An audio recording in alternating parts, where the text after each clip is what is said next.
let's say ada cewek nih, ya, cewek jelek. Habis itu dia punya kriteria pengen punya pacar yang penghasilannya itu 200 juta per bulan. Boleh nggak dia punya kriteria seperti itu? Boleh dong. Kerja itu pakai otak, bukan pakai ordal. Ketika orang itu masuk pakai orang dalam, dia itu nggak bisa kerja, ya kan? Pelangap-pelongo, ya. Terus tiba-tiba diterima masuk, habis itu jadi posisi wakil lagi. Nah itu, ini benar-benar orang bego nih, nggak bisa kerja, habis itu diterima masuk. Itu agak sengklek ya. Oke, halo teman-teman semua.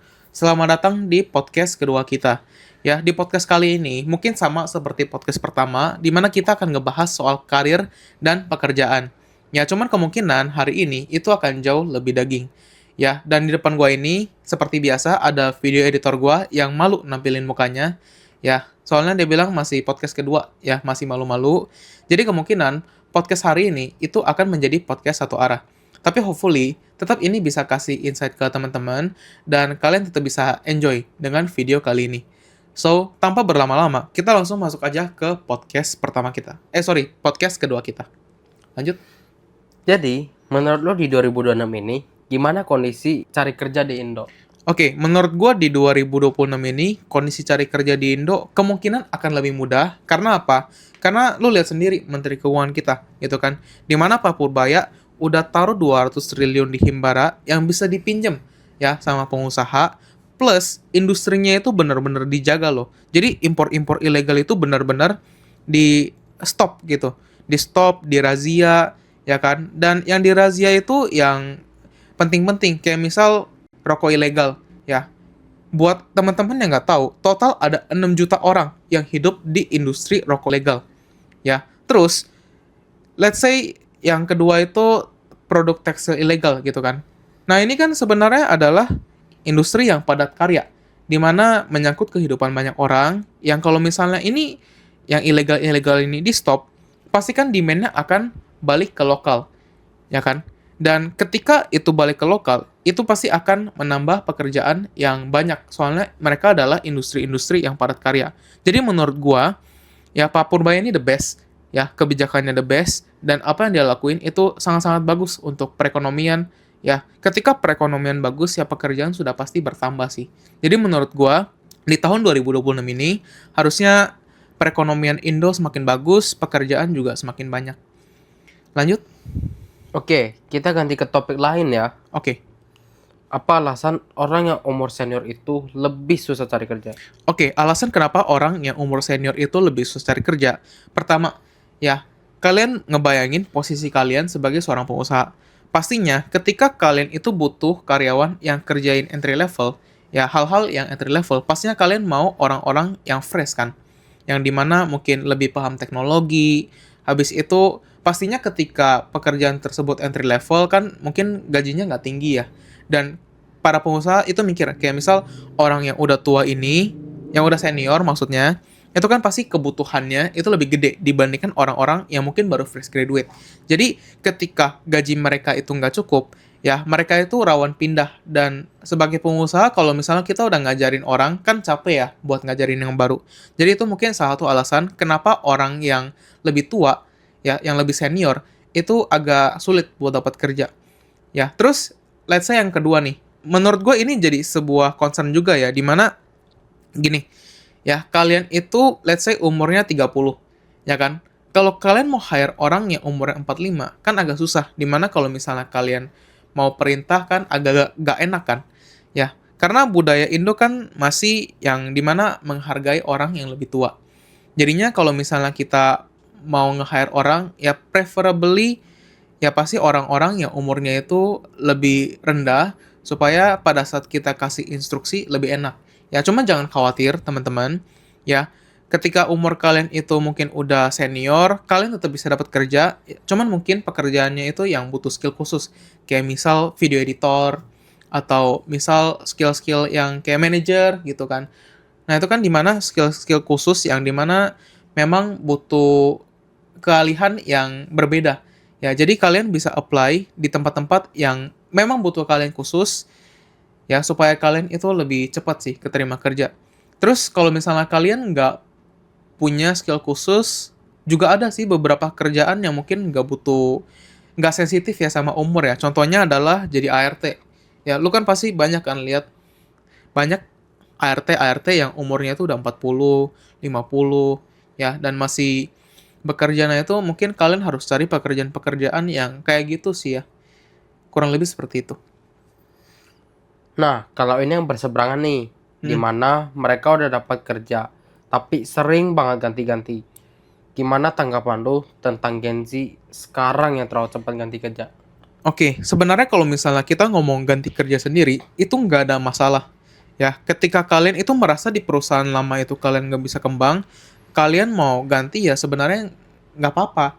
Cuman yang jadi masalah adalah ketika kalian ganti kerja, tapi ya kalian itu merasa nggak cocok. Akhirnya kalian ganti lagi kedua, ketiga, keempat, kelima, ke 10, ya nggak cocok juga.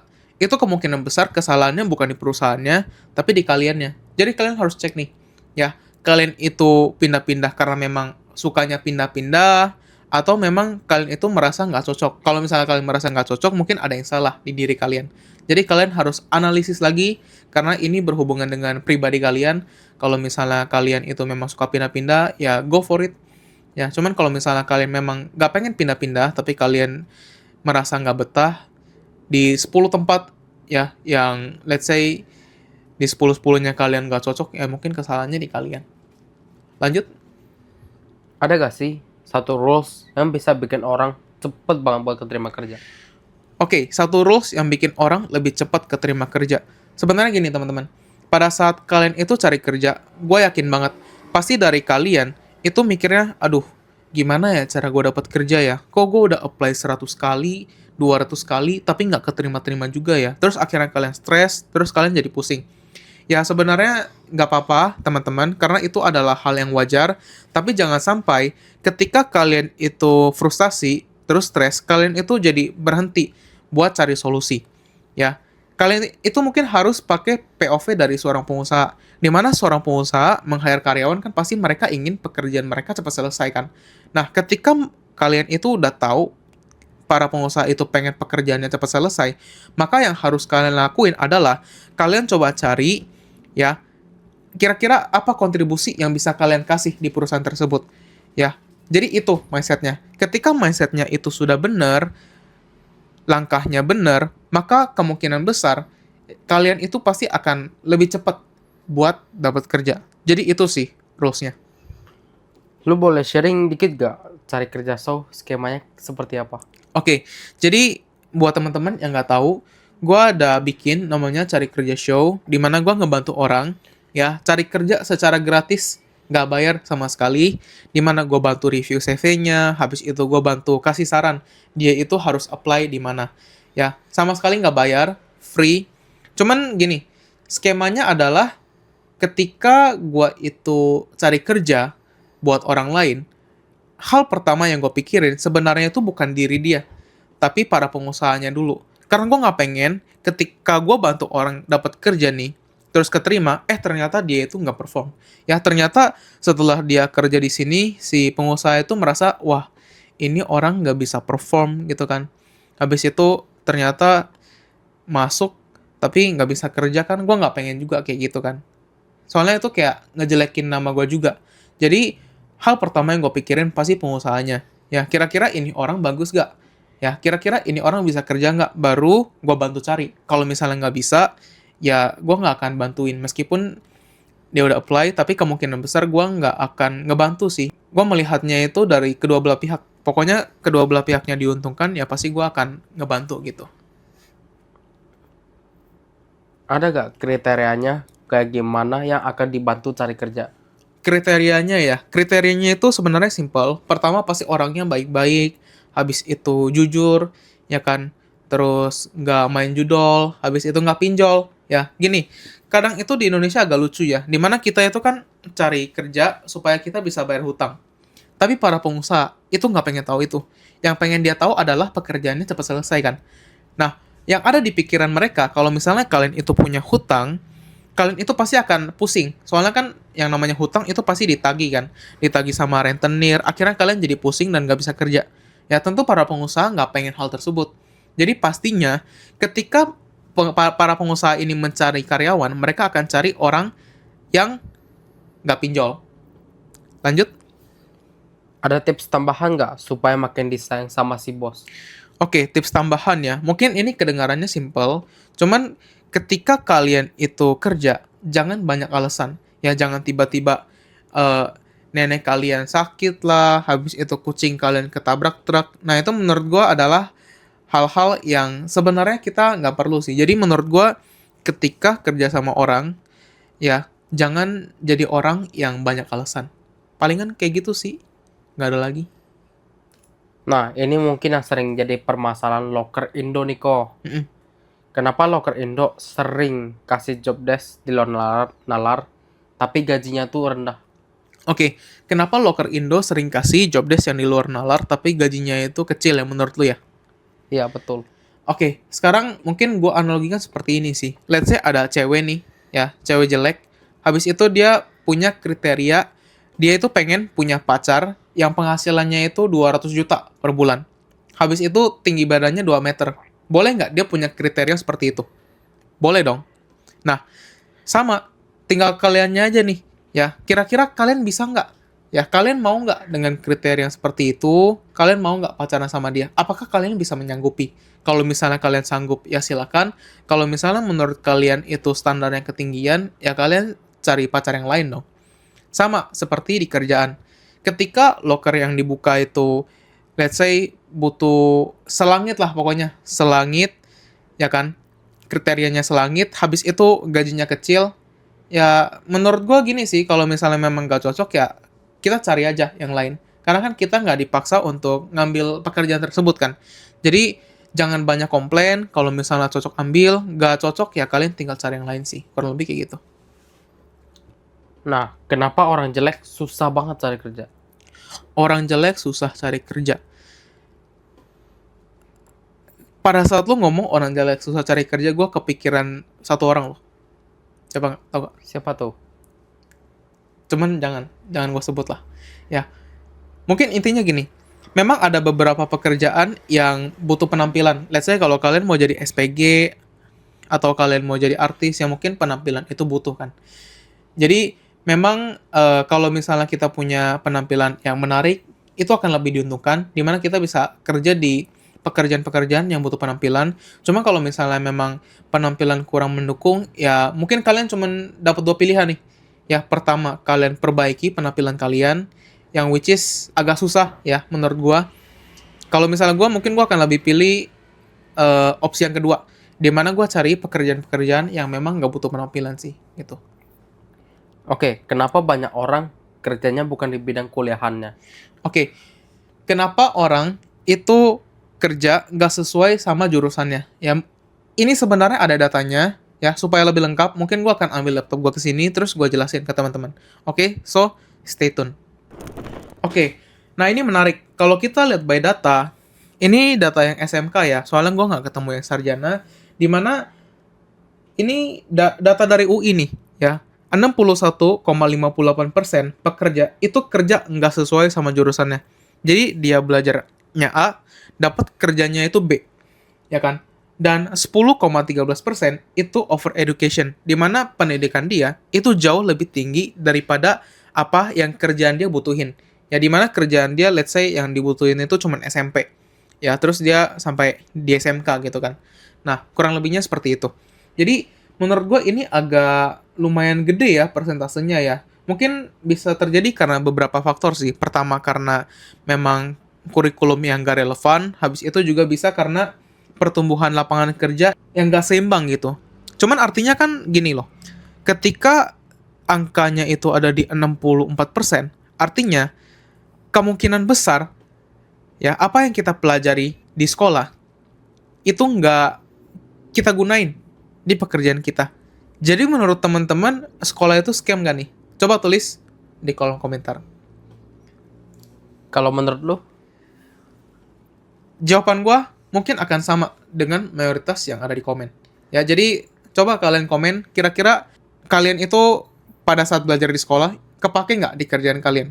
Ya, gue pengen banget dengar pendapat kalian, coba ya, tulis di komen. Lanjut. Gimana caranya kita bisa enjoy atau bahagia nih di tempat kerja? Oke, gimana caranya kita bisa enjoy di tempat kerja? Ya, kebetulan gue adalah orang yang sangat suka kerja ya. Dimana gue suka banget sama kerja.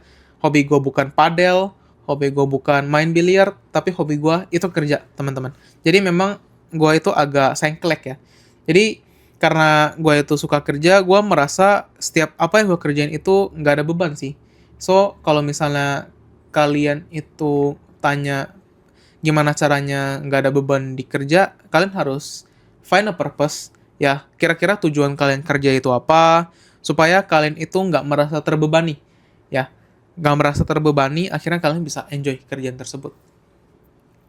Gimana tanggapan lu tentang orang yang masuknya pakai orang dalam?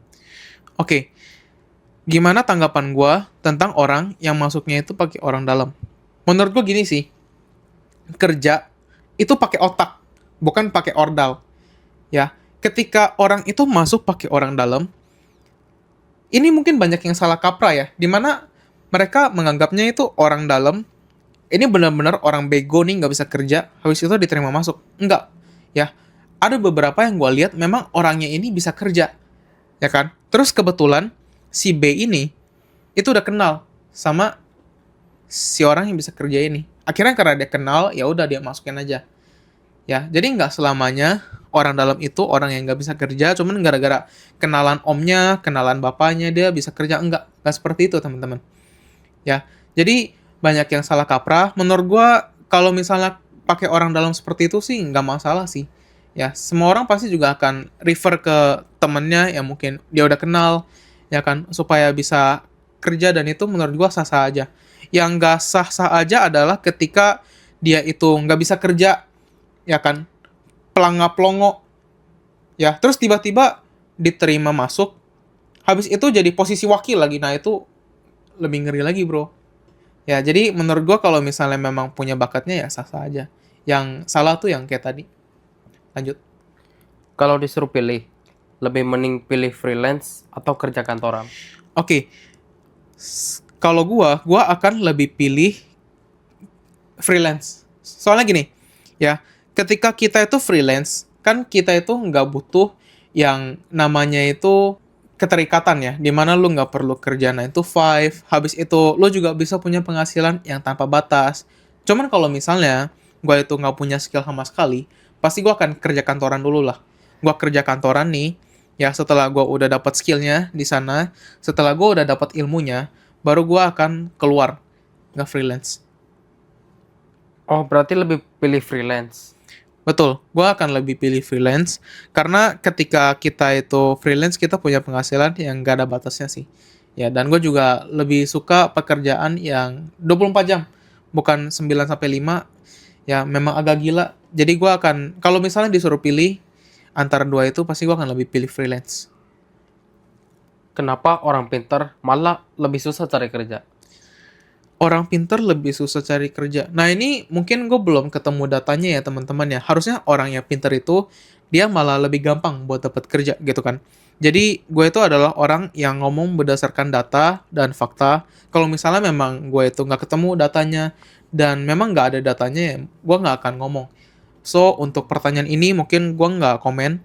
Ya, cuman kalau misalnya lu ngerasa orang-orang yang menurut lu pinter ya di tempat lu habis itu susah dapat kerja, mungkin as simple as dia pilih-pilih kerja aja sih. Ya, kalau misalnya orang pinter harusnya sih lebih gampang lah. Apa tanggapan lu untuk hire yang sering minta pengalaman minimal 2 tahun untuk posisi entry level? Oke, jadi pernyataan gue untuk mungkin HRD-HRD yang butuh pengalaman, let's say ini kerjaan entry level nih, tapi di requirement-nya itu pengalamannya 2 tahun. Ya, mungkin ini adalah salah satu hal yang menurut gua wajar-wajar aja sih ya. Soalnya gini, ketika kalian itu buka restoran, kalian itu pasti maunya adalah orang-orang yang sudah bisa masak kan. Yang udah bisa masak, yang udah punya pengalaman 2 tahun masak nasi goreng. Kalau misalnya orang baru kan kita harus training capek kan. Jadi ya tentu akan diprioritaskan adalah orang-orang yang punya pengalaman. Jadi menurut gua itu wajar dan kita harus beradaptasi sih. Kalau misalnya memang kita belum punya pengalaman, ya mungkin kita boleh cari magang-magang yang memang mau ngajarin ya, mau ngajarin kita, habis itu ketika dapat ilmunya, pengalamannya 1 tahun, 2 tahun, ya. Ya pasti semua orang sama lah, pengen dapet tim yang udah punya pengalaman dan udah jago sih. Kayak gitu sih paling. Oke, thank you teman-teman semua yang udah nonton sampai sini. Seperti biasa, ada bonus 5 locker untuk kalian. Kalian bisa apply di sini. Oke teman-teman, ya, semua locker yang gue kasih adalah locker yang terbaru. Karena kalau misalnya kita apply di locker yang terbaru, kan mereka pasti baru mulai open buat hire karyawan kan. Jadi kemungkinan kalian itu buat keterima itu pasti lebih tinggi. Dan gue berharap teman-teman semua yang nonton ini itu bisa dapat pekerjaan impiannya kalian. Oke, thank you teman-teman semua yang udah nonton sampai habis. See you di podcast selanjutnya. Goodbye.